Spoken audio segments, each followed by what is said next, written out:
مرنے کے بعد روح کیسے تڑپتی رہتی ہے؟ رسول اللہ صلی اللہ علیہ وسلم نے فرمایا، میت پر سب سے زیادہ سخت حالت بسم اللہ الرحمن الرحیم۔ انسان اپنی زندگی میں بہت سے کام محض اپنی لذت یا خواہش کو پورا کرنے کے لیے کرتا ہے، جس کی وجہ سے یا تو اس کا پیسہ برباد ہوتا ہے یا صحت برباد ہوتی ہے۔ موت کو یاد رکھنے والے کی خواہشات کم ہوتی ہیں۔ اسی کے بارے میں نبی پاک صلی اللہ علیہ وسلم نے فرمایا، لذتوں کو ختم کرنے والی موت کو کثرت سے یاد کرو۔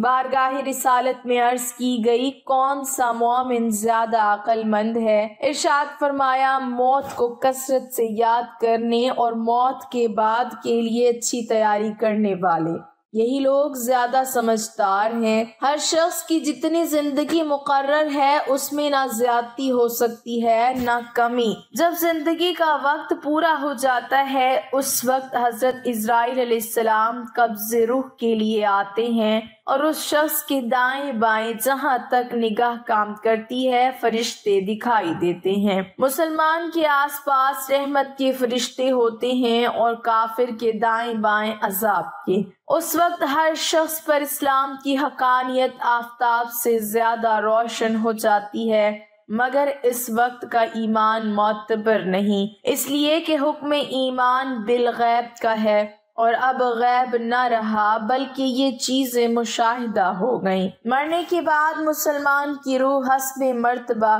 مختلف مقاموں میں رہتی ہے، بعض کی قبر پر، بعض کی چاہے زمزم شریف میں، بعض کی آسمان و زمین کے درمیان، بعض کی پہلے دوسرے ساتویں آسمان تک اور بعض کی آسمانوں سے بھی بلند، اور بعض کی روحیں زیر عرش قندیلوں میں اور بعض کی اعلیٰ علیجین میں، مگر کہیں ہوں اپنے جسم سے ان کا تعلق بدستور رہتا ہے۔ جو کوئی قبر پر آئے اسے دیکھتے پہچانتے، اس کی بات سنتے ہیں۔ حدیث میں ہے کہ ایک طائر پہلے قفس میں بند تھا اور اب آزاد کر دیا گیا۔ ائمہ کرام فرماتے ہیں، بے شک پاک جانیں جب بدن کے علاقوں سے جدا ہوتی ہیں، عالم بالا میں مل جاتی ہیں اور سب کچھ ایسا دیکھتی سنتی ہیں جیسے یہاں حاضر ہیں۔ حدیث میں فرمایا، جب مسلمان مرتا ہے اس کی راہ کھول دی جاتی ہے جہاں چاہے جائے۔ مردہ کلام بھی کرتا ہے اور اس کے کلام کو جن اور انسان کے سوا تمام حیوانات وغیرہ سنتے بھی ہیں۔ جب مردے کو قبر میں دفن کرتے ہیں اس وقت اس کو قبر دباتی ہے۔ اگر وہ مسلمان ہے تو اس کا دبانا ایسا ہوتا ہے کہ جیسے ماں پیار میں اپنے بچوں کو زور سے چمٹا لیتی ہے، اور اگر کافر ہے تو اس کو اس زور سے دباتی ہے کہ ادھر کی پسلیاں ادھر اور ادھر کی ادھر ہو جاتی ہیں۔ جب دفن کرنے والے دفن کر کے وہاں سے چلے جاتے ہیں وہ ان کے جوتوں کی آواز سنتا ہے۔ اس وقت اس کے پاس دو فرشتے اپنے دانتوں سے زمین چیرتے ہوئے آتے ہیں اور نہایت سختی کے ساتھ کرخت آواز میں سوال کرتے ہیں۔ پہلا سوال، تیرا رب کون ہے؟ دوسرا سوال، تیرا دین کیا ہے؟ تیسرا سوال، ان کے بارے میں تو کیا کہتا ہے؟ مسلمان ہے تو پہلے سوال کا جواب دے گا، میرا رب اللہ ہے، اور دوسرے کا جواب دے گا، میرا دین اسلام ہے۔ تیسرے سوال کا جواب دے گا، وہ تو رسول اللہ صلی اللہ علیہ وسلم ہے۔ اس وقت آسمان سے ایک منادی ندا کرے گا کہ میرے بندے نے سچ کہا، اس کے لیے جنت کا بچھونا بچھاؤ اور جنت کا لباس پہناؤ، اور اس کے لیے جنت کی طرف ایک دروازہ کھول دو۔ جنت کی نسیم اور خوشبو اس کے پاس آتی رہے گی، اور جہاں تک نگاہ پھیلے گی وہاں تک اس کی قبر کشادہ کر دی جائے گی، اور اس سے کہا جائے گا کہ تو سو جا۔ پہلے اس کے بائیں ہاتھ کی طرف جہنم کی کھڑکی کھولیں گے جس سے جلن اور گرم ہوا اور سخت بدبو آئے گی، پھر بند کر دیں گے۔ اس کے بعد داہنی طرف سے جنت کی کھڑکی کھولیں گے اور اس سے کہا جائے گا کہ اگر تو ان سوالوں کے صحیح جواب نہ دیتا تو تیرے واسطے وہ تھی اور اب یہ ہے تاکہ اپنے رب کی نعمت کی قدر جانے کہ کیسی بلائے عظیم سے بچا کر کیسی نعمت عظمی عطا فرمائی۔ اگر مردہ منکر ہے تو سب سوالوں کے جواب میں یہ کہے گا افسوس مجھے تو کچھ معلوم نہیں، میں لوگوں کو کہتے سنتا تھا، خود بھی کہتا تھا۔ اس وقت ایک پکارنے والا آسمان سے پکارے گا کہ یہ جھوٹا ہے، اس کے لیے آگ کا بچھونا بچھاؤ اور آگ کا لباس پہناؤ اور جہنم کی طرف ایک دروازہ کھول دو، اس کی گرمی اور لپیٹ اس کو پہنچے گی اور اس پر عذاب دینے کے لیے 2 فرشتے مقرر ہوں گے جو اندھے اور بہرے ہوں گے۔ ان کے ساتھ لوہے کا گرز ہوگا کہ پہاڑ پر اگر مارا جائے تو خاک ہو جائے، اس ہتھوڑے سے اس کو مارتے رہیں گے، سانپ اور بچھو اسے عذاب پہنچاتے رہیں گے۔ اعمال اپنی مناسب شکل پر متشکل ہو کر کتا یا بھیڑیا یا اور شکل کے بن کر اس کو ایذا پہنچائیں گے، اور نیکوں کے اعمال حسنہ مقبول و محبوب صورت پر متشکل ہو کر انس دیں گے۔ نبی اکرم صلی اللہ علیہ وسلم نے فرمایا موت کو کثرت سے یاد کیا کرو کیونکہ وہ گناہوں کو زائل کرتی اور دنیا سے بے رغبتی پیدا کرتی ہے۔ سیدنا حسن بصری رحمت اللہ علیہ فرماتے ہیں جس نے موت کی یاد دل میں بسا لی تو دنیا کی ساری مصیبتیں اس پر آسان ہو جائیں گی۔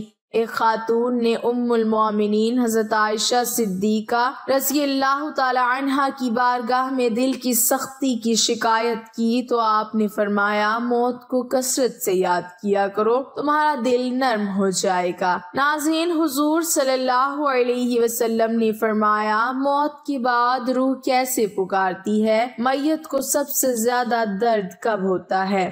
مرنے کے بعد کا منظر کیسا ہوتا ہے؟ جانیے اس ویڈیو میں۔ حضرت زید سے روایت ہے کہ نبی کریم صلی اللہ علیہ وسلم نے فرمایا کہ میت پر سب سے زیادہ سخت حالت اس وقت ہوتی ہے جب کہ غسل دینے والا اس کو نہلانے کے لیے آتا ہے، اس کی انگلی سے انگوٹھی اتارتا ہے، جسم سے لباس اتارتا ہے، سر سے عمامہ جدا کرتا ہے، اس کی روح بے چین ہو کر فریاد کرتی ہے جس کی آواز جن و انس کے سوا سب سنتے ہیں اور کہتی ہے اے نہلانے والے تجھ کو خدا کی قسم میرے کپڑے بہت نرمی سے اتارو کیونکہ ملک الموت کے پنجے کی تکلیف سے مجھے پوری طور پر ابھی آرام نہیں ملا۔ پھر جب اس کو تختے پر لٹا کر اس پر پانی ڈالا جاتا ہے تو روح چلاتی ہے اے نہلانے والے خدا کے واسطے میرے جسم کو قوت سے ہاتھ نہ لگا کیونکہ وہ جان کنی کی سختی سے زخمی اور چور چور ہو رہا ہے۔ پھر جب نہلا کر اس کو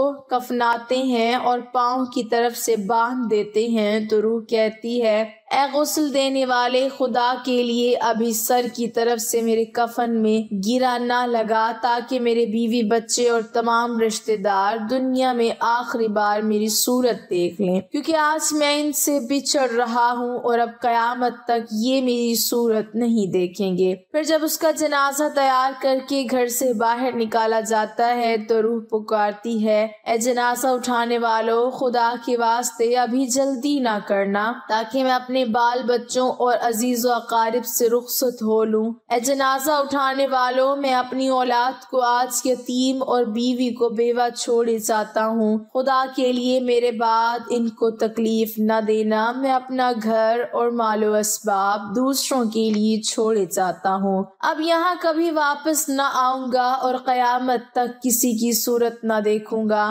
پھر جب جنازہ اٹھا کر لے چلتے ہیں تو میت کہتی ہے اے میرے بھائیوں میں نے آج تک جو کچھ مال و اسباب جمع کیا تھا وہ صرف وارثوں کے لیے تھا، آج ان میں سے کوئی میرے گناہوں کا ذرا سا بوجھ بھی نہیں اٹھا سکتا، ہر چیز کا حساب مجھ سے لیا جائے گا اور میرے وارث کھائیں گے اور اڑائیں گے۔ پھر جب نماز جنازہ کے بعد دفن سے پہلے کچھ لوگ اپنے اپنے گھر جانے لگتے ہیں تو میت کہتی ہے، اے میرے بھائیو، خدا کے واسطے ابھی سے ایسا ظلم نہ کرو، مرنے والا تم سے مانوس تھا اور تم دفن سے پہلے لوٹے جاتے ہو۔ پھر جب اسے قبر میں اتارتے ہیں تو میت کہتی ہے، اے میرے وارثو اور ترکہ پانے والو، میں نے جو کچھ مال جمع کیا تھا وہ سب تمہارے لیے چھوڑا، خدا کے لیے تم مجھ کو دعائے خیر اور فاتحہ سے بھلا نہ دینا۔ بزرگوں کا قول ہے کہ آخرت کی منزلوں میں سے قبر پہلی منزل ہے، اگر اس منزل میں نجات پائی تو اس کے بعد کی منزلیں بہت آسان ہیں، اور اگر یہاں عذاب میں مبتلا ہوا تو آگے چل کر اس سے زیادہ سختی ہوگی۔ حدیث شریف میں ہے کہ مردہ قبر میں ایسا ہے جیسے کوئی شخص پانی میں ڈوب رہا ہو اور مدد کے لیے فریاد کرتا ہو۔ مردہ ہر وقت اپنے ماں باپ، بھائی بہن یا اولاد اور دوست وغیرہ اپنے پسماندگان سے دعائے خیر اور فاتحہ کا منتظر رہتا ہے۔ جب اس کو اس کے پسماندگان کی طرف سے کوئی تحفہ ثواب پہنچتا ہے تو اس کے لیے تمام دنیا اور جو کچھ دنیا میں ہے اسے محبوب و مرغوب ہوتا ہے، اور اللہ تعالیٰ اس کے رشتہ داروں کی دعائے خیر کے ثواب کو قبرستان والوں پر پہاڑوں کے برابر داخل فرماتا ہے۔ موت ایک دروازہ ہے جس میں سب لوگوں نے داخل ہونا ہے۔ حضرت عثمان رضی اللہ تعالی عنہ جب کسی قبر پر جاتے تو اتنا روتے کہ ان کی داڑھی آنسوؤں سے تر ہو جاتی۔ آپ سے پوچھا گیا، آپ جنت و جہنم کا تذکرہ کرتے ہیں تو نہیں روتے مگر قبر دیکھ کر روتے ہیں؟ کہنے لگے، رسول اللہ صلی اللہ علیہ وسلم نے فرمایا کہ قبر آخرت کی پہلی منزل ہے، لہٰذا اگر مرنے والا اس سے نجات پائے تو بعد کے مناظر اس سے کہیں زیادہ آسان ہیں، اور اگر اس کی تکلیف سے نجات نہ پائے تو بعد کے مراحل اس سے بہت زیادہ سخت ہیں۔ اور فرمایا کہ رسول اللہ صلی اللہ علیہ وسلم کا ارشاد ہے، میں نے کبھی کوئی منظر نہیں دیکھا مگر قبر اس سے زیادہ سخت ہے۔ کیا ہمارے لیے ان قبروں میں عبرت نہیں؟ دیکھیے، مالدار، فقیر، طاقتور اور کمزور دنیا میں لوٹنے کی خواہش رکھتے ہیں، مال جمع کرنے اور محل بنانے کے لیے نہیں بلکہ اس لیے کہ کاش ہمیں ایک نماز پڑھنے کی مہلت مل جائے، کاش ہمیں ایک دفعہ سبحان اللہ کہنے کی فرصت دے دی جائے، لیکن اب ناممکن ہے۔ اب اعمال نامے لپیٹ دیے گئے ہیں، روح جسم سے نکال لی گئی ہے، زندگی کی مہلت ختم ہے، اب ہر میت اپنے عمل کی مرحوم ہو کر قبر میں پڑی ہے۔ ایک حاجت مند حضرت عثمان غنی رضی اللہ تعالی عنہ کے دروازے پر غروب آفتاب کے بعد آیا۔ ابھی اس نے دستک نہ دی تھی کہ حضرت عثمان غنی رضی اللہ تعالی عنہ کی آواز اس کے کانوں میں پڑی۔ وہ اپنی اہلیہ سے شکایت کر رہے تھے کہ چراغ کی بتی موٹی ہے جو تیل زیادہ استعمال کرنے کا سبب بن رہی ہے۔ حاجت مند نے جو سنا تو وہ سوچتا ہی رہ گیا کہ وہ ایسے شخص سے حاجت پوری کرنے کی کیا توقع کرے جو تیل کے معمول سے زیادہ خرچ پر اپنی بیوی کو سرزنش کر رہا ہے۔ اس نے ارادہ کیا کہ حاجت بیان کر کے دیکھوں، شاید میری کچھ امداد کر ہی دیں۔ دستک سن کر حضرت عثمان غنی رضی اللہ تعالی عنہ باہر آئے۔ حاجت مند نے اپنی حاجت بیان کی اور لہجے میں زیادہ زور دیتے ہوئے کہا کہ ضرورت کچھ زیادہ ہی ہے۔ حضرت عثمان غنی رضی اللہ تعالی عنہ نے اس شخص کا ہاتھ تھاما، بستی سے باہر لے گئے جہاں آپ کا سامان تجارت بڑی تعداد میں رکھا ہوا تھا۔ فرمایا، یہ سب تیری نظر ہے، کیا اس سے تمہاری ضرورت پوری ہو جائے گی؟ وہ شخص حیران ہکا بکا دیکھتا رہ گیا، چنانچہ اس نے عرض کیا، حضرت یہ سب کچھ میری ضرورت سے زیادہ ہے۔